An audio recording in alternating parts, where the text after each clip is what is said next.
اور آپ رینجر 25 مئی کی بات کر رہے ہیں؟ 25 مئی کی میں بات تو آپ کہہ رہے ہیں کہ 25 مئی میں کو نے باجوہ صاحب سے جس دن میری ملاقات ہوئی میں نے سیریس پروٹیسٹ کرنی ہے the role of Rangers with the ladies and the children and the common people. تو کیا آپ کہہ رہے ہیں کہ رانا ثناء اللہ نے نہیں کیا؟ رانا ثناء اللہ تو ویسے ہی شو پیس بنا ہوا تھا نا کہ میں یہ کر رہا ہوں. پھر کون کر رہا تھا؟ وہ صرف مجھے پکڑنے کے لیے ساری پولیس اور FIA اس نے لگائی ہوئی تھی. میری 3 بہنوں کے گھر اس نے ریڈ کروایا. جی ناظرین کرام، آپ نے شیخ رشید صاحب کی یہ سٹیٹمنٹ سنی اور ظاہری بات ہے وہ کہہ رہے ہیں کہ جب بھی میں اپنی فوج کے سپہ سالار سے ملا تو میں احتجاج کروں گا، اور اداروں سے محبت کرنے والے لوگ ہیں سب، تو جب دل دکھتا ہے یا کوئی اس طرح کی چیز ہوتی ہے تو آپ اپنے کنسرنز پہنچا بھی سکتے ہیں. لیکن یہ بڑی الارمنگ باتیں ہیں آبویسلی کہ کون کہتا ہے پولیس کو کہ چلے جاؤ اور یہ سب کچھ.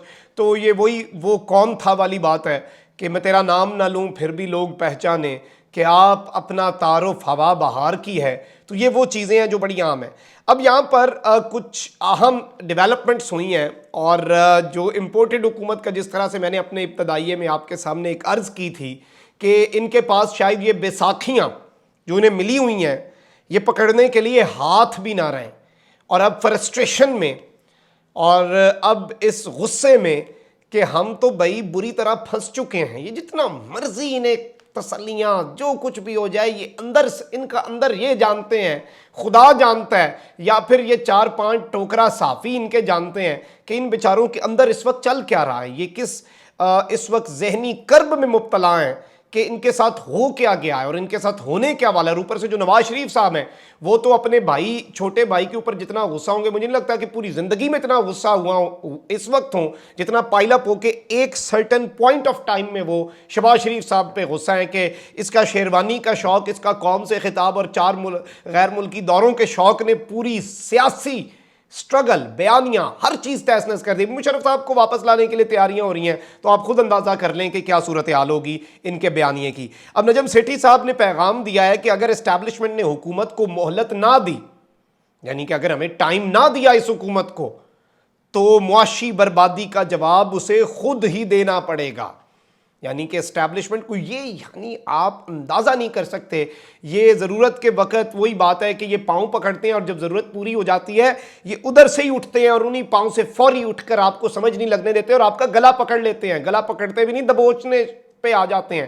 اور انہوں نے پاکستان کے مقتدر حلقوں کو جتنا متنازع بنانے کا پلان اور ایک منصوبہ اٹھا رکھا ہے کہ کبھی یہ سپورٹ کر کے اور پھر جب ان کا کام نہیں بن رہا ہوتا، اور اب ظاہری بات ہے انہیں کنسرن ہے کہ حکومت کو مہلت نہیں دے رہی ہے اسٹیبلشمنٹ اپیرنٹلی، تو یہی لگ رہا ہے نجم سیٹھی صاحب کی بات سے.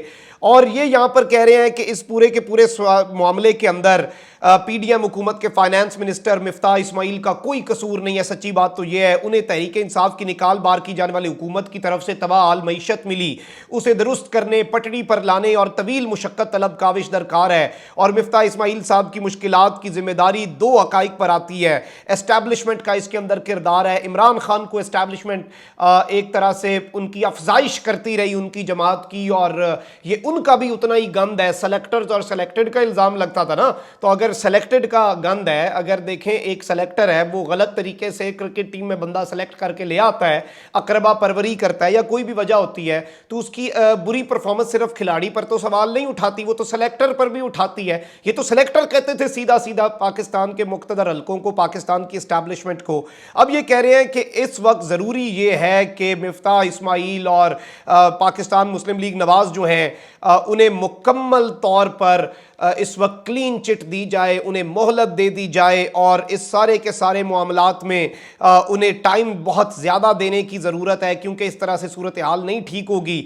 اور اگر اسٹیبلشمنٹ نے اب عمران خان کے دباؤ کے سامنے جھکتے ہوئے، اگر اسٹیبلشمنٹ نے عمران خان کے دباؤ کے سامنے جھکتے ہوئے PDM حکومت کو اکتوبر 2023 تک کارکردگی دکھانے کی مہلت نہ دی اور الیکشن کرا دیے، تو اس کے نتیجے میں ہونے والی تباہی اور بربادی کے الزام کا جواب یہ خود ہی دے سکے گی. یعنی کہ اسٹیبلشمنٹ عوام کے کٹہرے میں آئے گی، اور یہ سارے یہ واضح طور پہ ایک میسج ہے، یہ ایک دھمکی ہے کہ کون لائے گا انہیں جواب دے، کون کرے گا، کون انہیں کٹہرے میں لائے گا. یہ لائیں گے، یہ وارننگ دے رہے ہیں، یہ ان کے بیانیے کو ٹو کر رہے ہیں، اس کی بنیاد ڈال رہے ہیں کہ عمران خان کے پریشر میں آ گئی جی پاکستان کی اسٹیبلشمنٹ، وہی لائے تھے ہمیں عمران خان کا گن صاف کرنے کے لیے، لیکن وہ جی پریشر سسٹین نہیں کر سکے. انہوں نے اگست 2023 تک جو ان کی مدت ہے اس وقت اسمبلیز کی، 17 اگست 2023 تک، اس وقت تک کی مہلت نہیں دی. اس نے ہمیں کام نہیں کرنے دیا، یہ نہیں کرنے دیا، وہ نہیں کرنے دیا. لیکن اس سارے معاملے میں ایک شہباز شریف صاحب ہیں، خان صاحب نے بات کی تھی کہ مریم نواز ہمارا سب سے بڑا اثاثہ ہے، ہم کچھ بھی غلط ہونے لگتا ہے وہ کچھ ایسا کرتی ہے کہ ساری جو لام تان کا رخ ہے وہ نون لیگ اور ان کی طرف چلا جائے. میں سمجھتا ہوں شہباز شریف اس وقت سب سے بڑا ان کا ایسٹ ہے، کیونکہ شہباز شریف اتنا لیٹے گا اتنا لیٹے گا اتنا لیٹے گا کہ پھر یہ واپس ووٹ کو عزت دو اور سویلین سپرمیسی اور پاکستان کی جو ادارے ہیں وہ دور ہی رہیں، یہ ہو گیا وہ ہو گیا، اس بیانیے کی طرف آنے سے پہلے 1000 دفعہ یہ سوچیں گے، کیونکہ شہباز شریف اس وقت تک ان کا تیا پانچا کر چکے ہوں گے. اور نواز شریف کے بیہاف پر یہ جتنی مرضی دھمکیاں لگائیں، ابھی یہ مشرف صاحب کا معاملہ دیکھ لیجئے گا کہ اس معاملے میں اللہ تعالیٰ مشرف صاحب کو صحت دے، اس معاملے میں یہ کیا کرنے جا رہے ہیں اور یہ کس طرح سے صورتحال یہ کیا رخ اختیار کرتی ہے وہ بھی ابھی پوری قوم دیکھے گی. نون لیگ کیسے لیٹتی ہے اقتدار کی خاطر. اپنا بہت خیال رکھیں، کامنٹ سیکشن میں رائے کا اظہار ضرور کریں. اللہ نگہبان. پاکستان زندہ باد.